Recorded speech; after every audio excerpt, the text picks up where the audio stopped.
So what's up sa inyo katupange boys and girls? Siya lang naman ang itinuturing na isa sa pinakamahusay na manlalaro ng volleyball dito sa Pilipinas. Halimaw sa depensa at malakas kung umatake. Mula UAAP, tinulungan niya ang NU na makuha ang kampyonato makalipas ang 65 years. Ang kanyang transition mula sa middle blocker patungo sa wing spiker ang halimbawa kung gaano ka-talented si Ivy Lacsina pagdating sa volleyball. Kaya naman sa video na ito ay pag-uusapan natin ang kwentong volleyball ng nag-iisang Ivy Lacsina.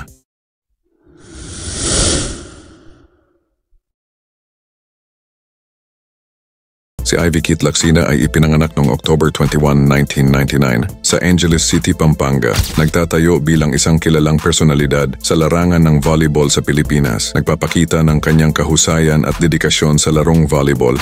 Nagsimula ang kanyang karera sa kolehiyo noong season 81, kung saan si Lacsina ay nagningning sa jersey ng NU Lady Bulldogs sa University Athletic Association of the Philippines. Isa sa mga itinuring na top rookies noong season 81. Ngunit sa kasamaang palad ay nagtala lamang ang NU ng 4 wins and 10 losses. Dahilan para hindi makapasok ang NU sa top 4. Sa mga sumunod na season noong season 82, nagkaroon ng hindi inaasahang pangyayari. Ang UAAP ay natigil dahil sa pandemya ng COVID-19.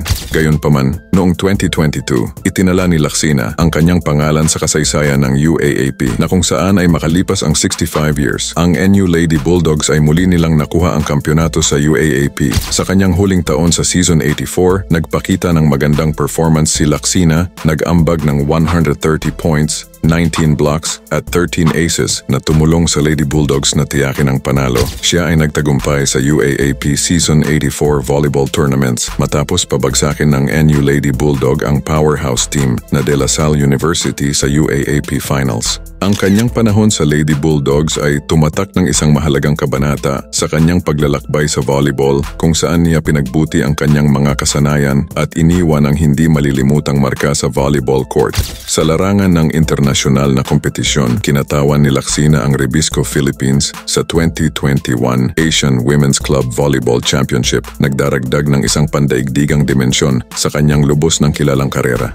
Ang karanasang ito ay hindi lamang nagbigay sa kanya ng mahahalagang exposure, kundi nagpapakita rin ng kanyang kakayahan na makipagsabayan sa pinakamataas na antas ng larong ito.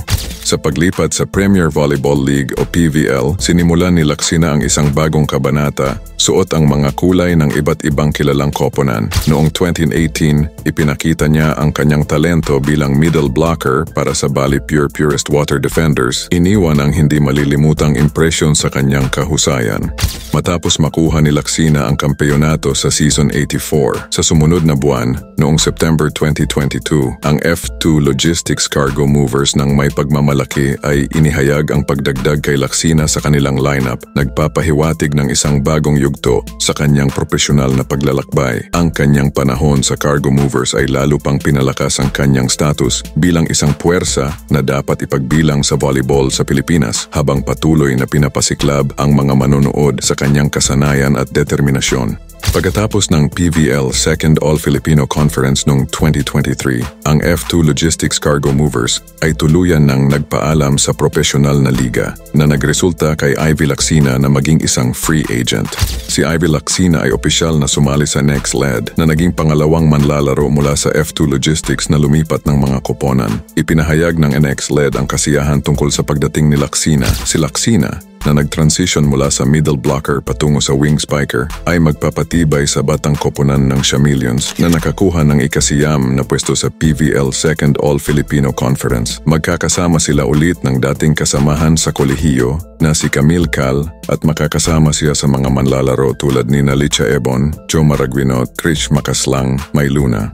Sa kanyang personal na buhay, natagpuan ni Lacsina ang kaligayahan at suporta sa kanyang relasyon kay Diana Wong, ang setter para sa Choco Mucho Flying Titans. Ang partnership na ito ay hindi lamang nagpapakita ng pag-uugnay ng personal at profesional na mga aspeto, kundi naglilingkod din bilang isang pinagmumulan ng lakas at inspirasyon para sa parehong mga atleta habang hinaharap nila ang mga hamon ng kanilang mga karera.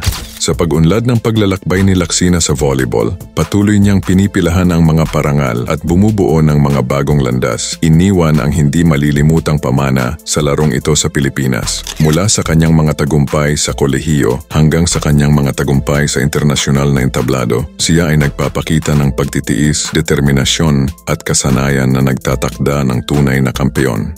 Sa buod, si Ivy Keith Laksina ay nagtatayo bilang isang tanglaw ng kahusayan sa Philippine volleyball, patunay sa kapangyarihan ng pagsisikap, pagtitiyaga at dedikasyon sa paghabol ng mga pangarap.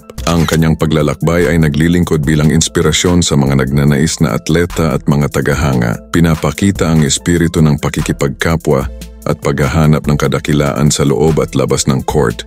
Kung nagustuhan mo ang video natin ngayon ay pakilike naman po at mag-subscribe ka na rin po sa channel na ito at i-click mo na rin ang notification bell button para lagi kang updated sa susunod pang mga video. Maraming salamat po.